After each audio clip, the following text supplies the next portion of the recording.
జూబ్లీహిల్స్ ఉప ఎన్నికలో కాంగ్రెస్ కు ఓటమి భయం పట్టుకుంది. మొదట్లో ఉప ఎన్నిక ప్రచారానికి ముగ్గురు మంత్రులు, కార్పొరేషన్ చైర్మన్లను రంగంలోకి దింపింది కాంగ్రెస్. అయితే క్షేత్రస్థాయి పరిస్థితులను చూసి వణికిపోతుంది. కాంగ్రెస్ సర్వేలలో బీఆర్ఎస్ కు అనుకూలంగా ఫలితాలు వస్తుండటంతో కాంగ్రెస్ కంగుతింది.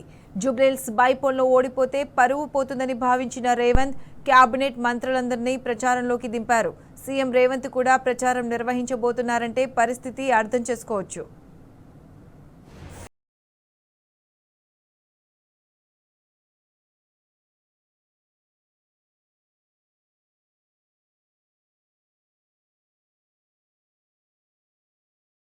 ఎమ్మెల్యే మాగంటి గోపీనాథ్ అకాల మరణంతో ఉప ఎన్నిక జరుగుతుంది. ఉప ఎన్నికలో పట్టు సాధించాలని కాంగ్రెస్ 3 నెలల ముందు నుంచే ప్రయత్నాలు మొదలుపెట్టింది. 6 డివిజన్లకు గాను ముగ్గురు మంత్రుల్ని 2 డివిజన్లకు చొప్పున ఇన్ఛార్జీలుగా నియమించింది. వారికి తోడుగా 18 మంది కార్పొరేషన్ చైర్మన్లకు బాధ్యతలు అప్పగించింది. వారంతా జూబ్లీహిల్స్ కేంద్రంగా అనేక అభివృద్ధి కార్యక్రమాలు, ప్రచారాల్లో నిమగ్నమయ్యారు. అయితే కాంగ్రెస్ పార్టీకి ఆశించిన స్థాయిలో స్పందన లభించడం లేదట. అందుకు మాగంటి గోపీనాథ్కు ఉన్న మంచి పేరుతో పాటుగా 10 ఏళ్ల కాలంలో బీఆర్ఎస్ చేసిన అభివృద్ధి పట్ల ప్రజలు సానుకూలంగా ఉన్నారన్న వాదన ఉంది. దీనికి తోడు కాంగ్రెస్ అభ్యర్థి నవీన్ కుమార్ యాదవ్ పై రౌడీ షీటర్ అన్న ముద్ర కాంగ్రెస్ పార్టీకి మైనస్ గా మారిందట. 2 ఏళ్ల కాలంలో కాంగ్రెస్ పాలన పట్ల ప్రజలు వ్యతిరేకంగా ఉండడం కూడా జూబ్లీహిల్స్ ఉప ఎన్నికలో హస్తం పార్టీకి గుదిబండగా మారింది.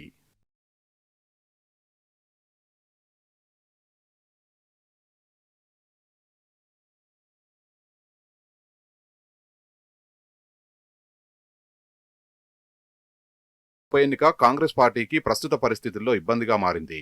క్షేత్రస్థాయిలో కాంగ్రెస్ పార్టీకి వ్యతిరేకంగా ప్రజలు ఉన్నారన్న అభిప్రాయం వ్యక్తమవుతోంది. అందుకు కాంగ్రెస్ పార్టీ నిర్వహించే సర్వేలలో బీఆర్ఎస్ పార్టీకి అనుకూలంగా రావడం ఆ పార్టీ నేతలకు మింగుడు పడడం లేదు. కాంగ్రెస్ అధిష్టానం సైతం జూబ్లీహిల్స్ నివేదిక తెప్పించుకొని ఇటీవల ఢిల్లీ వెళ్లిన ముఖ్యమంత్రి రేవంత్ రెడ్డి, తెలంగాణ కాంగ్రెస్ నేతల్ని గట్టిగానే మందలించినట్టు తెలిసింది. దీంతో రేవంత్ రెడ్డి మొదట్లో జూబ్లీహిల్స్ ఎన్నికల్ని లైట్ తీసుకోవాలని భావించినా అధిష్టానం ఆదేశాలతో అలర్ట్ అయ్యారు.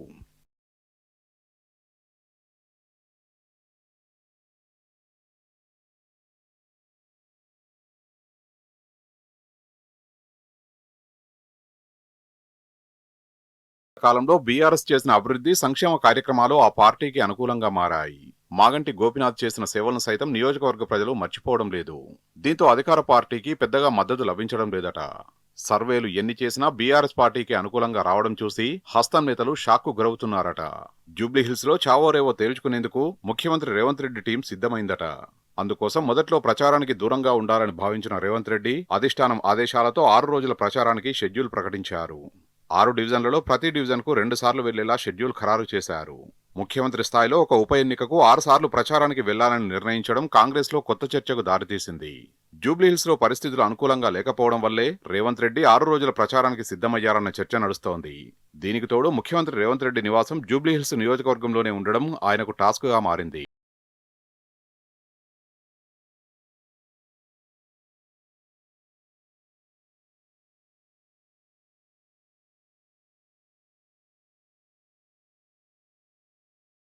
పరిస్థితి కాంగ్రెస్ కు అనుకూలంగా లేకపోవడం వల్లే మంత్రివర్గం అంతా ఫోకస్ పెట్టిందన్న చర్చ నడుస్తోంది.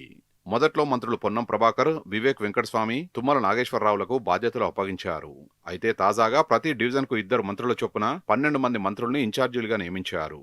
వీరికి తోడుగా ఎమ్మెల్యేలను బూతుల వారీగా బాధ్యులుగా ప్రకటించింది. వీరితో పాటు ఉప ముఖ్యమంత్రి బట్టి విక్రమార్క, పీసీసీ అధ్యక్షుడు మహేష్ కుమార్ గౌడ్, రాష్ట్ర కాంగ్రెస్ వ్యవహారాల ఇన్ఛార్జి మీనాక్షి నటరాజన్ సైతం జూబ్లీహిల్స్ ఉప ఎన్నికల్ని మానిటరింగ్ చేయనున్నారు.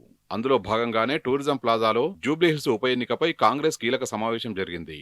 అందులో ఉప ముఖ్యమంత్రి బట్టి విక్రమార్క, పీసీసీ అధ్యక్షుడు మహేష్ కుమార్ గౌడ్, రాష్ట్ర కాంగ్రెస్ వ్యవహారాల ఇన్ఛార్జి మీనాక్షి నటరాజన్ సహా మంత్రులంతా పాల్గొన్నారు.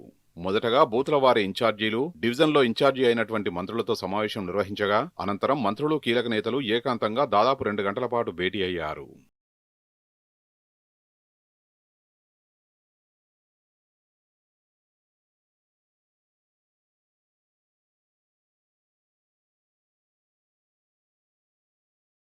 రేవంత్ రెడ్డి సహా ఆయన మంత్రివర్గమంతా జూబ్లీహిల్స్ లో మోహరించినా ఆ పార్టీ అభ్యర్థి నవీన్ యాదవ్ గెలుస్తారా లేదా అన్న సందేహం కాంగ్రెస్ పార్టీని వెంటాడుతోంది. జూబ్లీహిల్స్ లో పాగా వేయడానికి రేవంత్ రెడ్డి చేస్తున్న కుయుక్తులకు అక్కడి ప్రజలు ఎలాంటి తీర్పు ఇస్తారో చూడాలి.